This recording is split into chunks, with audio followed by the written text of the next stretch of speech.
Friends, आज मैं बताऊंगी अच्छी महिला होने और खुद को मिटा देने में फ़र्क क्या है। क्या आपने कभी ये महसूस किया है कि आप हमेशा दूसरों के लिए जीती रही, लेकिन एक दिन आईने में खुद को देखा तो लगा जैसे कहीं न कहीं आप खुद ही खो गई हैं। आपने परिवार के लिए समय दिया, अपने सपनों को पीछे रखा, अपनी इच्छाओं को टाल दिया। आपको लगा कि यही एक अच्छी महिला होने की पहचान है।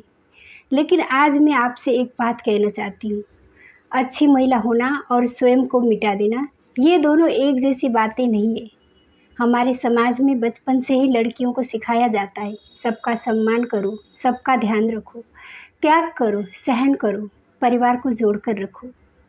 ये सभी बातें सुंदर है, लेकिन समस्या तब शुरू होती है जब इन बातों का अर्थ ये समझ लिया जाता है कि अपनी भावनाओं, अपने सपनों और अपनी पहचान को हमेशा सबसे पीछे रख देना ही अच्छा ही है। धीरे धीरे ऐसा होता है कि महिला दूसरों की ज़रूरतें तो समझती रहती है, लेकिन अपनी ज़रूरतें समझना ही भूल जाती है। जब वो थक जाती है तब भी मुस्कुराती है, जब उसका मन रोना चाहता है तब भी वो चुप रहती है, जब उसे आराम चाहिए होता है तब भी वो पहले सबका काम पूरा करती है। और एक दिन उसे लगता है कि लोग उसकी कदर नहीं करते। लेकिन ज़रा रुक कर सोचिए, क्या आपने कभी अपने आप की भी उतनी परवाह की जितनी दूसरों की? क्योंकि जो व्यक्ति स्वयं को हमेशा सबसे आखिर में रखता है, दुनिया भी अक्सर उसे आखिर में ही रखने लगती है। इसका अर्थ ये नहीं कि लोग बुरे हैं, बल्कि कई बार लोग वही व्यवहार सीख लेते हैं जो हम उन्हें सिखाते हैं।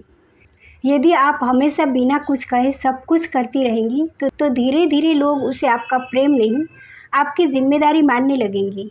याद रखिए, त्याग तब तक सुंदर है जब तक वो आपके आत्मसम्मान को चोट न पहुंचाए। सेवा तब तक महान है जब तक वो आपकी पहचान को न मिटा दे। प्रेम तब तक पवित्र है जब तक उसमें स्वयं के प्रति भी प्रेम शामिल हो। एक दीपक पूरे घर को रोशनी देता है, लेकिन यदि उसमें तेल ही न बचे तो वो किसी को प्रकाश नहीं दे सकता। इसी तरह यदि आप मानसिक रूप से थक चुकी हैं, भावनात्मक रूप से टूट चुकी हैं और शारीरिक रूप से कमज़ोर हो चुकी हैं, तो आप लंबे समय तक किसी और का सहारा भी नहीं बन पाएंगी। इसलिए स्वयं का ध्यान रखना स्वार्थ नहीं है, ये एक जिम्मेदारी है। यदि आपको पढ़ना अच्छा लगता है तो पढ़िए। यदि आप कोई नया कौशल सीखना चाहती हैं तो सीखिए। यदि आप थोड़ा समय अपने लिए चाहती हैं तो बिना अपराध बोध के निकालिए। यदि आप आर्थिक रूप से आत्मनिर्भर बनना चाहती हैं तो छोटे कदमों से शुरुआत कीजिए। याद रखिए, आपका जीवन केवल दूसरों की सेवा करने के लिए नहीं मिला है। आपके अपने सपने भी ईश्वर ने किसी उद्देश्य से ही दिए हैं। बहुत सी महिलाएं ये सोचती हैं कि यदि वे स्वयं के लिए समय निकालेंगी तो लोग उन्हें स्वार्थी कहेंगे। लेकिन सच ये है कि जो महिला स्वयं का सम्मान करती है, वही दूसरों का सम्मान भी स्वस्थ तरीके से कर पाती है। क्योंकि वो प्रेम देती है, लेकिन अपनी पहचान खोकर नहीं। वो परिवार का साथ देती है, लेकिन अपने आत्मसम्मान की कीमत पर नहीं। वो सबके सुनती है, लेकिन अपनी आवाज़ भी दबाती नहीं। यही संतुलन जीवन को सुंदर बनाता है। याद रखिए, हर किसी को खुश करना आपका कर्तव्य नहीं है, लेकिन अपने मन को बार बार दुखी करना भी आपका कर्तव्य नहीं है। आपको हर समय हाँ कहने की आवश्यकता नहीं है।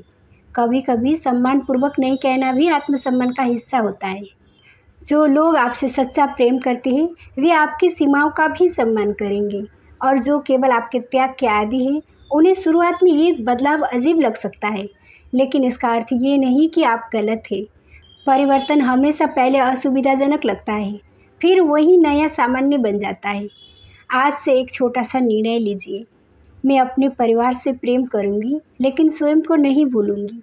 मैं सेवा करूंगी, लेकिन अपने स्वास्थ्य और आत्मसम्मान की कीमत पर नहीं। मैं दूसरों की खुशियों का कारण बनूंगी, लेकिन अपनी खुशी को भी महत्व दूंगी। मैं अपने बच्चों को केवल संस्कार ही नहीं दूंगी, बल्कि ये भी सिखाऊंगी कि किसी भी महिला का सम्मान करना क्यों आवश्यक है। क्योंकि बच्चे वही सीखते हैं जो वे घर में देखते हैं। यदि वे अपनी माँ को हमेशा स्वयं को भूलते हुए देखेंगे तो ये भी यही समझेंगे कि एक महिला का जीवन केवल दूसरों के लिए जीना है। लेकिन यदि वे अपनी माँ को आत्मसम्मान के साथ जीते हुए देखेंगे तो वे सीखेंगे कि प्रेम और सम्मान साथ साथ चल सकते हैं। और अंत में याद रखिए, अच्छी महिला वो नहीं जो स्वयं को मिटा दे।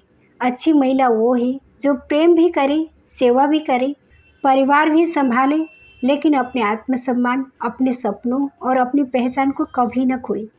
क्योंकि जब आप स्वयं का सम्मान करना सीख जाती है, तब आपका प्रेम भी अधिक सच्चा हो जाता है, आपकी सेवा भी अधिक संतुलित हो जाती है और आपका जीवन भी अधिक शांत और सार्थक बन जाता है। इसलिए आज आईने में स्वयं को देखकर बस इतना कहिए, मैं अच्छी हूँ, इसलिए स्वयं को मिटाऊंगी नहीं। मैं प्रेम करूंगी, लेकिन अपने अस्तित्व को खोकर नहीं, क्योंकि मेरा जीवन भी उतना ही मूल्यवान है जितना उन लोगों का जिनसे मैं प्रेम करती हूँ।